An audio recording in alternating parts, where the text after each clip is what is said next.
दोस्तों, दुनिया के हर कोने में बसने वाले मुसलमान की ये ख्वाहिश होती है कि वो अल्लाह के घर में पहुंचकर उसका तवाफ कर सके। आज की इस वीडियो में हम आपको एक ऐसी औरत के बारे में बताएंगे जो 40 साल तक खानाए काबा के तवाफ के लिए तरसती रही। फिर उस औरत के साथ क्या कुछ हुआ कि देखने वालों की आंखों से आंसू जारी हो गए। क्या खानाए काबा में फरिश्ते नाजिल हुए? ये जानने के लिए वीडियो को आखिर तक जरूर देखें। वीडियो को लाइक और चैनल को सब्सक्राइब करना हरगिज मत भूलिए। तो आइए शुरू करते हैं आज की वीडियो। दोस्तों, ये वाकया माई नजीरा का है, जिनकी शादी एक ऐसे शख्स से हुई जिसने कभी भी उन्हें इज्जत ना दी। माई नजीरा को हर वक्त तकलीफों का सामना करना पड़ता। उनका शौहर घर में रहकर भी उनके लिए अजनबी था। रोजाना उनका किसी न किसी बात पर झगड़ा होता, जिसकी वजह से माई नजीरा को शौहर से मार भी खानी पड़ती। रोजाना लड़ाई की वजह से घर का माहौल बहुत ही ज्यादा खराब होता जा रहा था। वक्त गुजरता गया। अल्लाह ताला ने माई नजीरा को 4 बेटों से नवाजा, मगर दोनों मियां बीवी एक दूसरे से इस कद्र तंग थे कि माई नजीरा के शौहर ने 45 साल की उम्र में माई नजीरा को तलाक दे दी। माई नजीरा अपने बच्चों को छोड़कर भाई के घर आ गई। उनके भाई इंतहाई गरीब थे, जिसकी वजह से उन्हें अपनी औलाद को भी छोड़ना पड़ा। इद्दत के दिन माई नजीरा के लिए इंतहाई तकलीफ देह थे। वो हर वक्त खामोश और परेशान रहती। वो अपने बच्चों को याद करके रोती रहती थी। कुछ अरसे बाद माई नजीरा ने अल्लाह ताला से लव लगाने का फैसला कर लिया, इसलिए उन्होंने कुरान मुकद्दस की तिलावत करना शुरू कर दी। वो हर वक्त हुजूर अकरम हजरत मोहम्मद सल्लल्लाहु अलैहि वसल्लम पढ़ा करती थी। रात के वक्त अल्लाह ताला के सामने सजदारेज होती। बचपन से ही हज करने का बहुत ही ज्यादा शौक था। खानाए काबा की मोहब्बत उनके दिल में कूट कूट कर भरी हुई थी। वो बचपन से ही अल्लाह ताला से एक ही दुआ मांगा करती थी कि अल्लाह तू मुझे अपने घर का दीदार अता कर, मुझे अपने मुकद्दस घर की जियारत करवा। मैं गरीब हूं, मगर तेरे नजदीक अमीर गरीब का कोई फर्क नहीं। तू चाहे तो गरीब को भी अपने घर बुला ले, और अगर ना चाहे तो अमीर को भी अपने घर का दीदार नसीब ना करे। दोस्तों, जब भी कोई औरत हज या उम्रा करने के बाद घर वापस आती तो दुआ करवाने के लिए माई नजीरा उनके पास पहुंच जाया करती थी। माई नजीरा उनसे कहती कि मेरे लिए दुआ करें कि अल्लाह मुझे भी अपने घर का दीदार अता करें, मुझे भी इस मुकद्दस घर का तवाफ करवाएं। माई नजीरा के भतीजे उनकी बात सुनकर उनका मजाक उड़ाते और तरह तरह की बातें भी करते। उनसे कहते कि अल्लाह के घर में जाने के लिए पैसों की जरूरत होती है, ना कि दुआओं की। खाला, तुम्हारी हालत तो यह है कि खाना खाने के लिए तुम्हारे पास पैसे नहीं हैं और तुम हज करने की बातें कर रही हो। महंगाई ने पहले ही गरीबों की कमर तोड़कर रख दी है।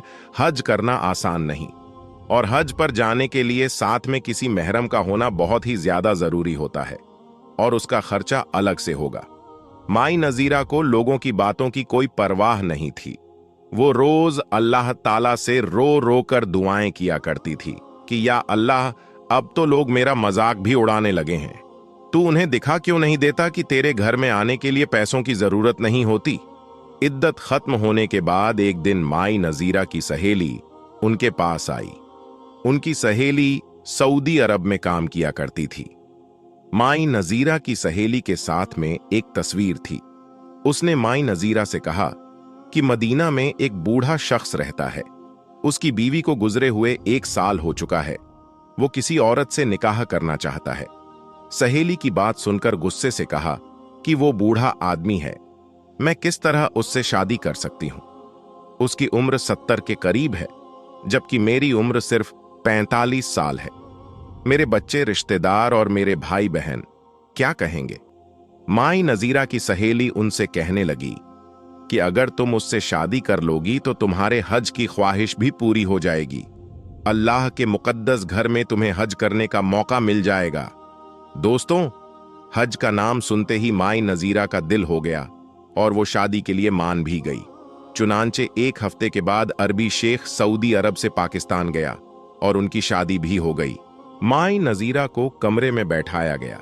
शाम के वक्त अरबी शेख यानी माई नजीरा का शौहर खांसते हुए कमरे में दाखिल हुआ। उस वक्त माई नजीरा की सहेली और उसका शौहर भी कमरे में मौजूद थे। फिर अरबी शेख ने कहा कि मेरी बीवी यानी माई नजीरा से कह दो कि मेरी तबीयत ठीक नहीं है, इसीलिए मैं कल सऊदी अरब वापस चला जाऊंगा और मैं सऊदी अरब वापस जाकर तुम्हारे निकाह को रजिस्टर करवाऊंगा। फिर तुम्हारे लिए वीजा भेज दूंगा और वहां पर अल्लाह ताला के हुक्म से एक नई जिंदगी का आगाज करेंगे।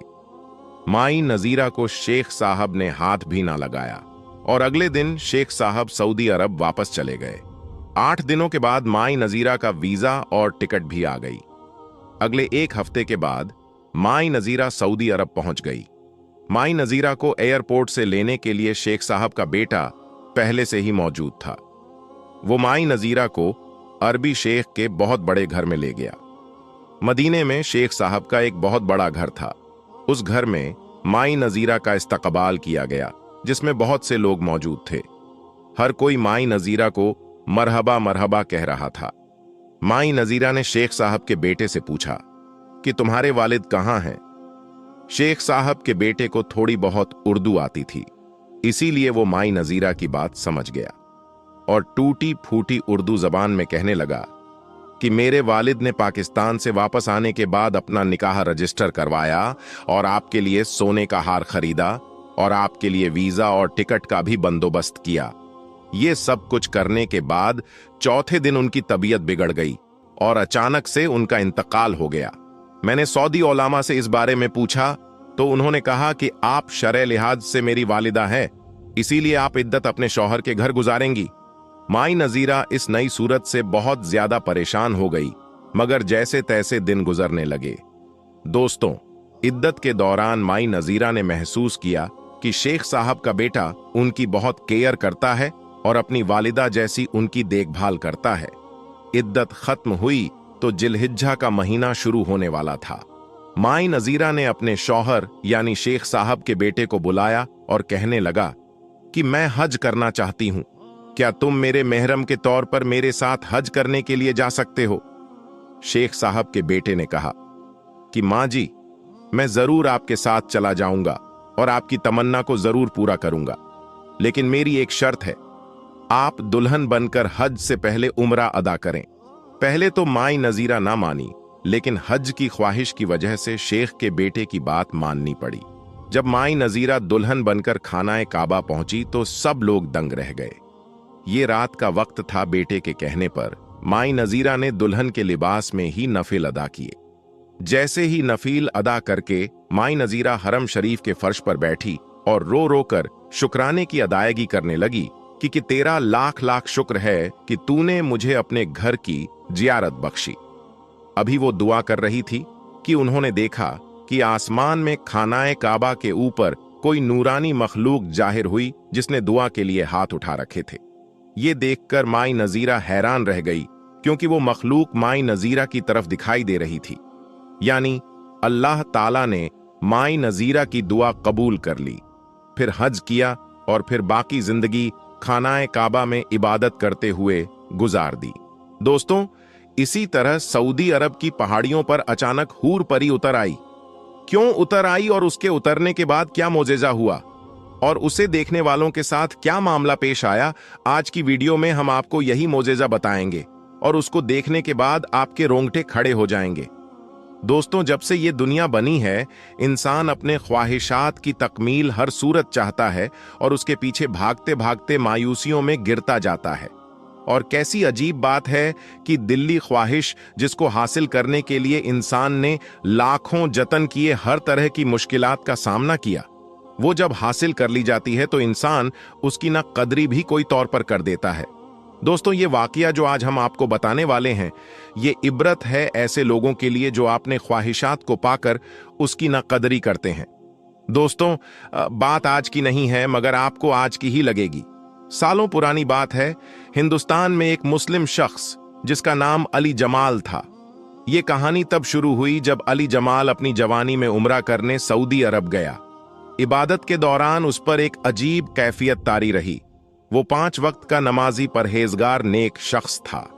उम्र के दौरान जियारत करते हुए सफा मारवा की पहाड़ियों पर अचानक रोशनी दिखाई दी और उसे इंतहाई खूबसूरत हूर परी का चेहरा दिखाई दिया, जो थी तो नकाब पोश, मगर उसका हुस्नो जमाल ऐसा था कि वो देखता ही रह गया। उस हूर परी के सफेद पर सराहत कर रहे थे। ये कैफियत चंद सेकंड की थी, मगर चंद सेकंड की झलक उसको दीवाना कर गई। वहां जायरीन की भीड़ की तरफ देखते हैं, उसे लगा कि ये मंजर सब ने देखा होगा, मगर दोस्तों, ये मंजर शायद उसी ने देखा था। हकीकत में ये तसव्वुर की आंख में ये तो अल्लाह जानता है, लेकिन हुआ कुछ यूं कि बाकी उम्र के अय्याम में वो बस इसी ख्याल में खोया रहा और उसका दिल किसी सूरत में चैन नहीं का रहा था। वो उम्रा अदा करके घर वापस आया तो खोया खोया सा रहता था। घर में उसकी बस एक माँ थी। बाप का इंतकाल बचपन में ही हो चुका था। उसके लिए अपना कुल शर्माया। सिर्फ उसकी माँ थी, मगर उम्रे से वापसी पर वो माँ को भी वैसे ना मिला जैसे वो मिला करता था। मैं फौरन गया कि कुछ ना कुछ तो मसला है। उसने पूछा भी, मगर अभी जबान ने कोई जवाब ना दिया। उसके बाद जमाल ज्यादातर इबादत में मशगूल रहता। आधी आधी रातों को उठकर जाए, नमाज पर दहाड़े मार मार कर रोता माँ का इकलौता था। माँ को फिक्र रहने लगी। उसने ये जिक्र अपनी एक बहन से किया तो उसने एक मशवरा दिया कि बेटे की उम्र शादी की हो चुकी है, उसकी शादी कर दो, देखना वो ठीक हो जाएगा। माँ को यह मशवरा मुनासिब लगा। अली जमाल का रिश्ता तलाश करना शुरू कर दिया। अली जमाल को जब यह इल्म हुआ कि माँ इसका रिश्ता देख रही है तो उसने माँ से कहा कि माँ, मैं शादी नहीं करूंगा। माँ ने कहा, क्यों बेटा, अब तुम्हारी उम्र है और मैं तुम्हारे फर्ज से फारिग होना चाहती हूं। अली जमाल बोला, आप जरूर अपना फर्ज अदा कीजिएगा, मगर मेरे रिश्ते तलाश मत करें। माँ ने पूछा, क्या कोई और लड़की पसंद है? अगर ऐसा है तो बताओ, मैं तुम्हारी शादी वहां करूंगी। अली खाने लगा, माँ, ऐसा नहीं है, बस आप रिश्ता मत थोपे। माँ कहां तलने वाली थी? उसने फिर पूछा। बेटा, मैं तुम्हारी माँ हूं, तुम्हें माँ और आप दोनों बनकर पाला है। बताओ तो आखिर वजह क्या है? तुम क्यों रिश्ते से माना कर रहे हो या शादी नहीं करना चाहते हो? अली जमाल ने माँ से प्यार से कहा कि माँ, मैं शादी करूंगा, मगर किसी हूर से। माँ फौरन बोली, मैं समझ गई, मैं तुम्हारी शादी हूर जैसी खूबसूरत लड़की से करूंगी, तुम फिक्र ना करो। अली जमाल खामोश हो गया। अब वो माँ को क्या बताता कि वो तो सच में कोई हूर चाह रहा है। सच में हूर उसके तसव्वुर में है और वो उसके इश्क में गिरफ्तार हो चुका है और सारी सारी रात सजदों में अल्लाह से दुआ मांगता है कि ऐ अल्लाह, मुझे हूर आता फरमा, जिसने मेरा चैन सुकून सब छीन लिया है, मुझे दे दे। तू सब चीजों पर, हर शय पर कुदरत रखता है, बस मैं भी शादी इस हूर से करना चाहता हूं जिसका तसव्वुर तूने मेरे दिल में बसा दिया है। तू मेरी दुआ कबूल फरमा ऐ मेरे परवरदिगार। दोस्तों, अली जमाल दीवानावार दुआ में अपनी हूर परी मांगता रहा। दिन महीने साल गुजरने लगे। मां ने ढेर खूबसूरत लड़कियां ढूंढी, मगर अली जमाल इनकार करता रहा। उसे कोई लड़की पसंद ना आई। फिर दोस्तों, एक दफा रमजान का महीना था। वो ईशा की नमाज अदा करके मस्जिद में दुआ मांग रहा था कि अचानक दोबारा उस पर वही कैफियत तारी हुई। आंसुओं से चेहरा भीगता गया और वो जेरे लफ्ज हूर मांगने लगा।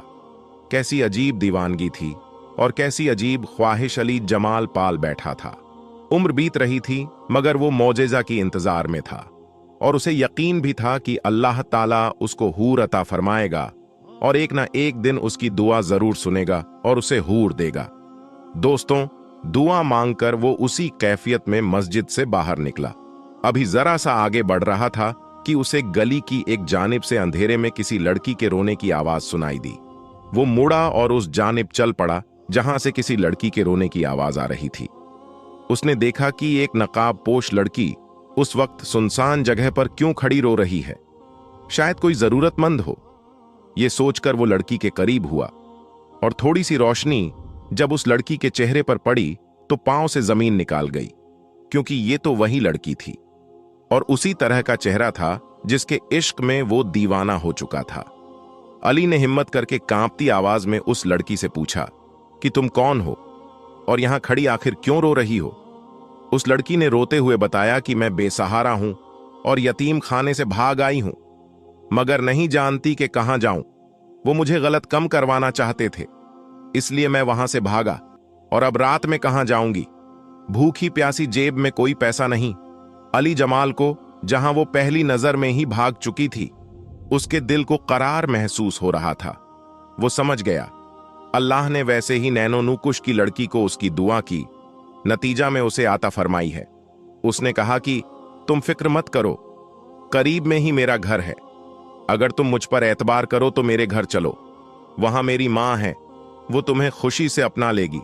उस लड़की ने कहा, एतबार करने के अलावा मेरे पास और कोई चारा नहीं। फिर अली जमाल उस लड़की को घर ले आया। फिर घर लाकर उस मां से मिलवाया और सब बताया। मां ने जब उस लड़की को देखा और कहा कि परेशान मत हो, मुझे अपनी मां समझो, ये आज से तुम्हारा घर है। तुम्हारा नाम क्या है? उस लड़की ने अपनी बड़ी बड़ी आंखों से मां को देखा और एक नजर अली जमाल को और बोली, मेरा नाम हुरैन है। अली जमाल ने नकाब में ही उसे देखा था। वो अली जमाल के सामने हमेशा मुंह ढांप कर आती थी। पर्दे की पाबंद और 5 वक्त की नमाजी नेक लड़की थी। अली जमाल ने कुछ दिनों के बाद अपनी मां से कहा कि मां, ये लड़की बहुत नेक और पाकबाज है। मैं ऐसी ही हूर जैसी खूबसूरत नेक लड़की अपने खुदा से मांगता आया हूं। आप चाहे तो मेरी शादी इस लड़की से करवा दें। मां ने सुना तो बेहद खुश हो गई। बेटे का माथा चूमा, अल्लाह का शुक्र अदा किया। मां ने उसी वक्त हुरैन से बात की, जिस पर उसने शर्माकर रजामंदी का इजहार कर दिया। दोस्तों, अली जमाल और हुरैन की शादी हो गई। अली जमाल ने जब पहली रात उसका पूरा सराफा और हुस्नो जमाल देखा तो सजदे में शुक्र अदा किया कि ये मेरी सोच से भी ज्यादा खूबसूरत है। उसने हुरैन को दिल से मोहब्बत दी, उसकी हर चीज का ख्याल रखा और हुरैन ने भी अली जमाल पर अपनी सारी मोहब्बतें निछावर कर दी। दोस्तों, 5 साल का अरसा कैसे बीता। अली जमाल नहीं था, उसको बस लगा जैसे वक्त को पर लग गई और वो उड़ गया। 5 सालों में अल्लाह तबारक व ताला ने उसे हर चीज से नवाजा था जिसकी कोई इंसान तमन्ना कर सकता है, मगर औलाद ना हो पाई। मां ने 5 साल सब्र किया, मगर अब उसका सब्र का पैमाना टूटने लगा, क्योंकि उसको अपने बेटे से नस्ल की ख्वाहिश थी। उसने बेटे से बात की। बेटे ने कहा, नहीं मां, ऐसा सोचना भी मत, मुझे उससे मोहब्बत है। अगर उससे औलाद होगी तो ठीक, वरना मैं कभी भी उसका दिल नहीं तोड़ूंगा। मगर मां ने तो जैसे इस बात की जिद पकड़ ली। अब दोनों में थोड़ी सख्ती आ गई। हुरैन तो कभी भी अली जमाल से उसकी मां की तानों का जिक्र नहीं किया करती थी, मगर अली जमाल उन सब बातों से चिड़चिड़ा हो गया। वो हुरैन को बात पर गुस्सा हो जाता। एक दिन मां से अच्छी भली गर्मी सर्दी हो गई। वो कमरे में आया और खामोशी से बेड पर बैठ गया। उन्होंने कहा कि आप क्यों परेशान होते हैं? मत हो आप मां की ख्वाहिश पूरी करें। मैं तो आपसे मोहब्बत करती हूं और इस घर के अलावा और कहां जाऊंगी। मेरा तो सब कुछ है, मगर आपको दुखी नहीं देख सकती। आप दूसरी शादी कर लें। मेरा मत सोचें तो, अली जमाल ने कहा। नहीं हुरैन, मैं कभी भी दूसरी शादी नहीं करूंगा। मैं तुमसे मोहब्बत करता हूं। वो मुतमईन हो गई। दोस्तों, कुछ वक्त और बीता और तलखियां बढ़नी चली गई और हालात ने अली जमाल को सोचने पर मजबूर कर दिया। उसके अंदर भी औलाद के ख्वाहिश ने जन्म ले लिया और एक दिन गुस्से में उसके मुंह से हुरैन के लिए ताना निकाल गया कि तुम तो मुझे औलाद जैसी खुशी तक ना दे सकी। तुम बांझ हो, मैं बेनस्ल रह जाऊंगा। दोस्तों, ये सुनना था कि हुरैन खड़ी हो गई और कहने लगी, क्या हाल है जमाल? देखा अपनी दुआओं का नतीजा। अली जमाल ने हैरानगी से ना समझने वाले अंदाज में हुरैन को देखा। हुरैन बोली, अरे पागल, मैं तुम्हारी दुआओं का नतीजा थी। तुम खुदा से रो रो कर हूर मांगते रहे हो और खुदा ने किसी एक कबूलियत के लम्हे तुम्हारी दुआ सुन ली और मुझे तुम्हारे लिए भेजा था। अली जमाल ने कांपते अंदाज में पूछा कि तुम क्या बोल रही हो? इस बात का क्या मतलब है? हुरैन का दुपट्टा गिरा और बोली कि अरे रे पगले, तुम अल्लाह से हूर मांगते थे और हूरों के यहां औलाद नहीं हुआ करती। अली जमाल का पूरा जिस्म कांप गया और उसने देखा कि हुरैन के पर निकल आए। हुरैन ने कहा, अब मैं चलती हूं। बेशक इंसान बड़ा नाशुक्रा है, अपने ख्वाहिशों के लिए ही मारा जाता है। ये कहने के साथ हवा में फड़फड़ाने की आवाज के साथ नजरों के सामने से ओझल हो गई और अली जमाल पागलों की तरह देखा रह गया। ये ख्वाब था या हकीकत क्या? उसने अपनी दुआ ही को खो दिया ना शुक्री कर दी। दोस्तों, यकीनन ये कहानी सुनकर आप इबारत हासिल करेंगे। दोस्तों, इसी तरह का एक और वाकया एक हिंदुस्तानी ड्राइवर के साथ काबा शरीफ में पेश आया। दोस्तों, सऊदी अरब में रहने वाले एक हिंदुस्तानी ड्राइवर ने जब एक सऊदी शेख की बेटी से शादी की तो इन दोनों के साथ खानाए काबा में कौन सा मोजेजा पेश आया जिसे देखकर सब दंग रह गए। ये हिंदुस्तानी ड्राइवर कौन था और इसने शेख की बेटी से शादी क्यों की, ये जानकर आप हैरान रह जाएंगे।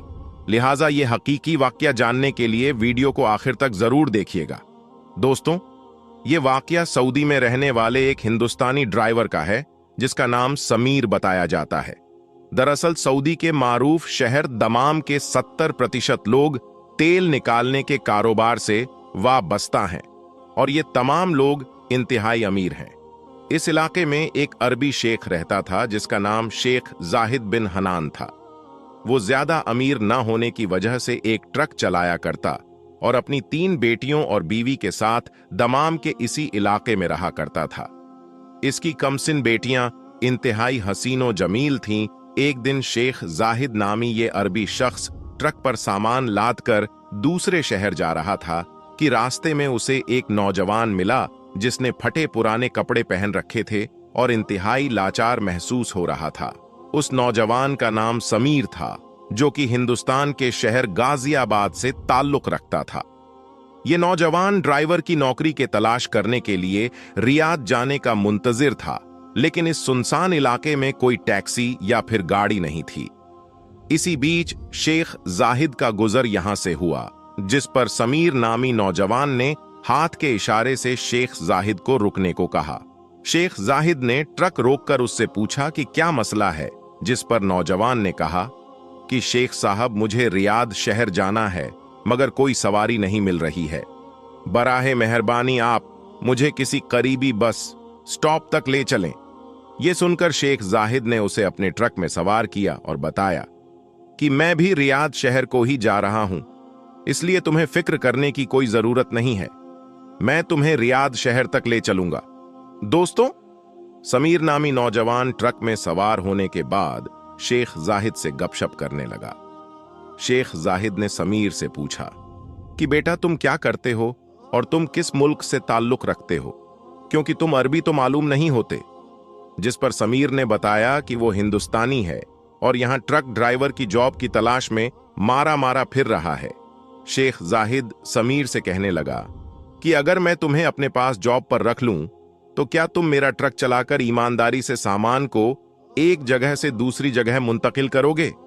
ये सुनकर समीर नामी नौजवान बहुत खुश हुआ और कहने लगा, क्यों नहीं शेख साहब, मैं पूरी ईमानदारी से अपनी ड्यूटी सर अंजाम दूंगा। यूं समीर नामी हिंदुस्तानी नौजवान शेख जाहिद के यहां नौकरी करने लगा। दरअसल शेख जाहिद की उम्र ढलती जा रही थी और इसकी 3 बेटियां जवान हो रही थीं। यही वजह थी कि शेख जाहिद चाहता था कि वो घर पर रहकर अपनी बेटियों की देखभाल करे और उनकी तालीम और तरबियत पर तवज्जो दे। इसी वजह से उसने समीर नामी हिंदुस्तानी नौजवान को काम पर रख लिया और उसे महीने की बुनियाद पर तनख्वाह देने लगा। समीर भी पूरी ईमानदारी से अपनी ड्यूटी को सर अंजाम दे रहा था और कुछ ही महीनों में उसने अच्छी खासी रकम जमा कर ली, क्योंकि जब वो ट्रक लोड करके किसी कंपनी में अनलोड करने जाता तो उसे अनलोडिंग के भी पैसे अदा किए जाते थे। और यूं समीर नामी नौजवान शेख जाहिद के यहां नौकरी करते हुए दूसरे तरीकों से भी पैसा कमाने लगा। यही वजह थी कि बहुत ही कम वक्त में उसने एक बहुत बड़ी रकम जमा कर ली। तकरीबन 1.5 साल गुजरा तो एक दिन समीर शेख जाहिद के पास आया और कहने लगा कि शेख साहब, ये रही ट्रक की चाबियां, मैं मजीद आपके यहां नौकरी नहीं कर सकता क्योंकि मैं अपना जाती ट्रक खरीदने लगा हूं ताकि अच्छी कमाई कर सकूं। यह सुनकर शेख जाहिद परेशान हो गया और समीर से कहने लगा कि बेटा, मुझे तुम पर पूरा एहतिमाद है और तुमने मेरा काम बहुत अच्छे से संभाल रखा है। मैं बूढ़ा हो चुका हूं और मेरी 3 जवान बेटियां हैं। मैं अब बाहर निकलकर काम नहीं कर सकता। मुझे अब अपनी बेटियों की जिम्मेदारियां निभानी है। अगर तुम बुरा ना मानो तो मैं तुमसे एक दरख्वास्त करता हूं कि तुम मेरे यहां नौकरी करते रहो, चाहे तो डबल तनख्वाह ले लो। दोस्तों, शेख जाहिद ने इतने दर्द भरे लहजे में रिक्वेस्ट की कि समीर इनकार न कर सका और मजीद कुछ महीने डबल तनख्वाह पर नौकरी करने की हामी भर ली। इस दौरान शेख जाहिद की तबीयत खराब रहने लगी और एक दिन वो अपने खालिके हकीकी से जा मिले, यानी उनका इंतकाल हो गया। जब महीने के आखिर पर समीर तनख्वाह लेने शेख साहब के घर पहुंचा तो उसे पता चला कि शेख साहब तो वफात पा चुके हैं।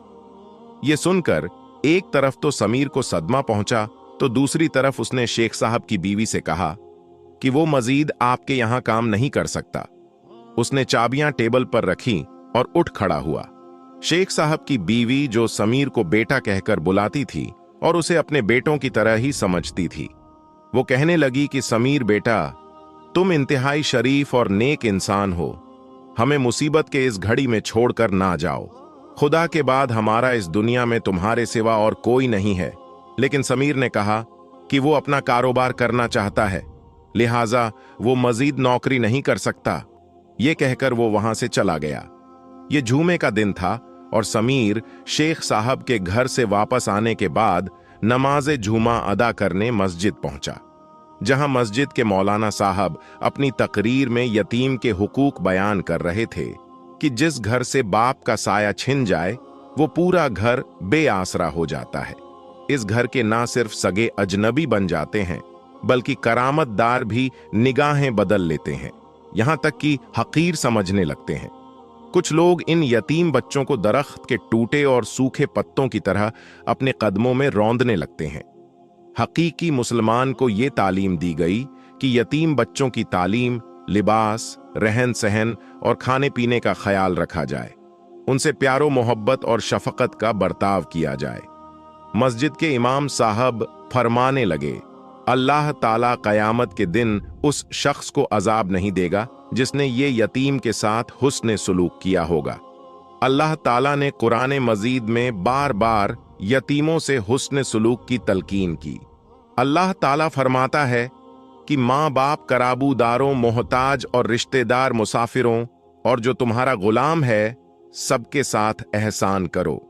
इसके बाद दोस्तों, समीर को इमाम साहब की बातें सुनकर ऐसा महसूस हुआ जैसे कि ये तमाम बातें उसके लिए ही नाजिल हुई हों, और दिल ही दिल में उसे एहसास हुआ कि उसे शेख साहब के घर वालों को ऐसे बेआसार नहीं छोड़ना चाहिए। जुमे की नमाज पढ़ने के बाद समीर वापस शेख साहब की बीवी के घर पहुंचा और कहने लगा कि मैंने हुजूर अकरम सल्लल्लाहु अलैहि वसल्लम की हदीस सुनी है कि यतीम की देखभाल करने वाला मेरे साथ जन्नत में मेरा हमसाया होगा। इसलिए अब मैं आपका बेटा बनकर आपके घर की तमाम जिम्मेदारियां निभाऊंगा। जिसके बाद समीर ने शेख साहब की बीवी की इजाजत से उनका कारोबार संभाल लिया और देखते ही देखते एक ट्रांसपोर्ट कंपनी बना डाली। यूं शेख साहब की बीवी ने अपनी सबसे बड़ी बेटी का निकाह समीर से कर दिया। मगर 3 साल गुजारने के बाद भी समीर के यहां औलाद ना हुई। एक रात शेख साहब की बीवी ने ख्वाब में देखा कि कोई कह रहा है कि अपनी बेटी और दामाद से कहो कि खाना काबा में मकामे इब्राहिम के सामने सजदा रेज होकर दुआ मांगे, अल्लाह इन्हें औलाद से नवाजेगा। जिसके बाद शेख साहब की बीवी ने अपनी बेटी और दामाद यानी समीर को यह ख्वाब सुनाया, और जब इस ख्वाब पर अमल किया गया तो कुछ ही दिनों में अल्लाह ताला ने खुशखबरी दे दी। फिर उनके यहां बेटा पैदा हुआ जिसे आगे चलकर कुरान करीम का हाफिज बनाया गया। समीर अक्सर कहता कि मेरा बेटा काबा में की गई दुआ के बाद पैदा हुआ, जो किसी बड़े मोजेजे से कम नहीं। दोस्तों, अब हम आपके सामने पेश करने जा रहे हैं हजरत मोहम्मद मुस्तफ़ा सल्लल्लाहु अलैहि वसल्लम का एक ऐसा वाकया जिसे सुनकर आपकी आंखों से भी आंसू आ जाएंगे।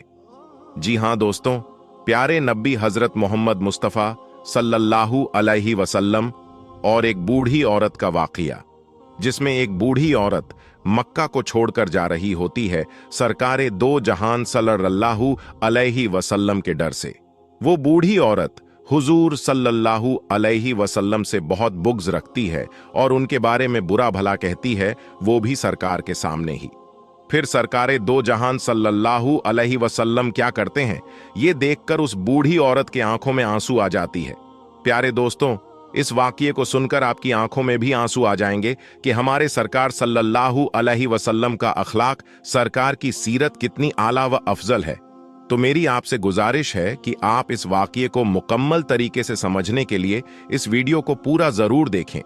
जब अल्लाह के रसूल सल्लल्लाहु अलैहि वसल्लम ने अल्लाह का पैगाम दुनिया को सुनाया कि अल्लाह के सिवा कोई इबादत के लायक नहीं है, अल्लाह ही माबूद है और मैं मोहम्मद अल्लाह का रसूल हूँ, तो ये सुनकर मक्के वाले अल्लाह के रसूल सल्लल्लाहु अलैहि वसल्लम पर जुल्म करने लगे, उनकी तौहीन करने लगे।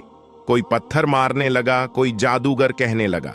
लेकिन अल्लाह के रसूल सल्लल्लाहु अलैहि वसल्लम अल्लाह के दीन के लिए हर दुख तकलीफ को बर्दाश्त करके अल्लाह के दीन की तबलीग कर रहे थे। एक दिन आप हजरत मोहम्मद मुस्तफ़ा सल्लल्लाहु अलैहि वसल्लम ने देखा कि एक बूढ़ी औरत अपना सामान बांधकर अपने दरवाजे पर बैठी हुई थी। उसने सुना था कि मक्के में कोई जादूगर आया है और वो जिससे भी मिलता है उसका दीन छीन लेता है। कहीं ऐसा ना हो कि उससे मुलाकात हो जाए और वो मेरा दीन मुझसे छीन ले। मुझे ये शहर छोड़ देना चाहिए। वो बूढ़ी औरत सामान बांधकर बैठी हुई थी कि आप हजरत मोहम्मद मुस्तफ़ा सल्लल्लाहु अलैहि वसल्लम उस बूढ़ी औरत के करीब से गुजर रहे थे।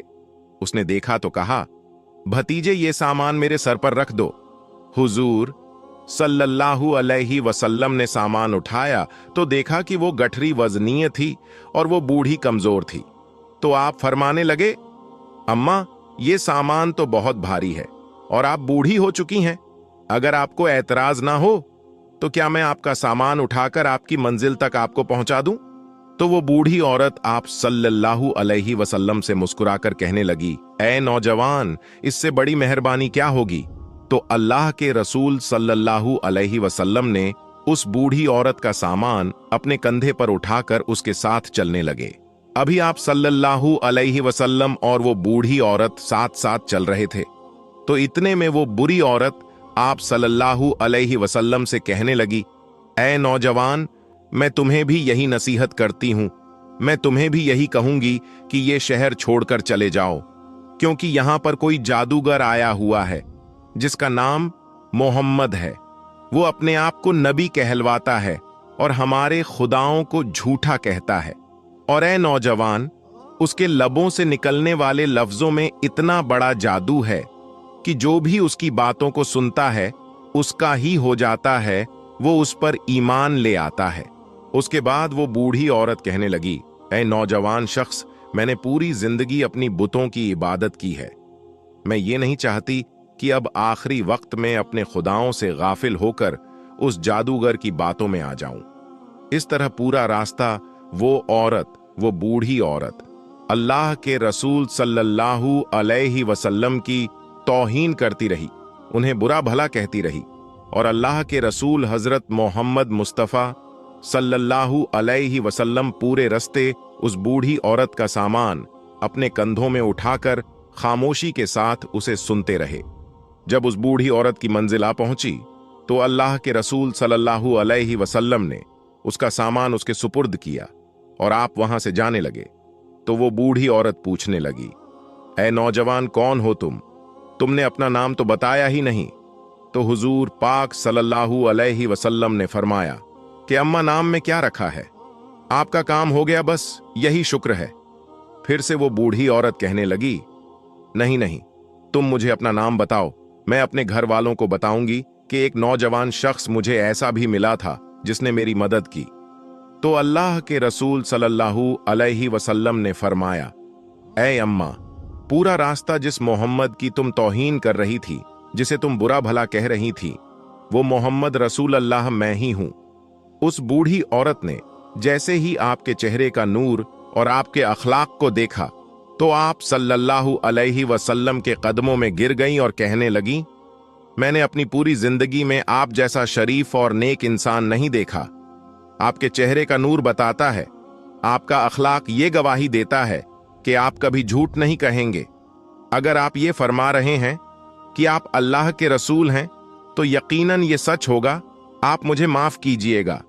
और उसी वक्त वो बूढ़ी औरत आप सल्लल्लाहु अलैहि वसल्लम की नबूवत की गवाही देकर कलमा पढ़कर मुसलमान हो गई और वो औरत वापस आकर मक्के में रहने लगी। सुभान अल्लाह।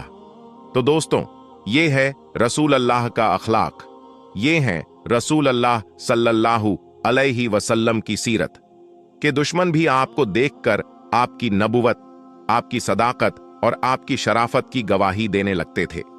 अल्लाह पाक हम सब मुसलमानों को यह हिदायत दे कि हम भी अपने अखलाक को इतना अच्छा बनाएं कि हर गैर मुस्लिम हमारा अखलाक देखकर हमसे मोहब्बत करने लगे, हमारे इस्लाम से मोहब्बत करने लगे और वो भी ईमान वाला हो जाए।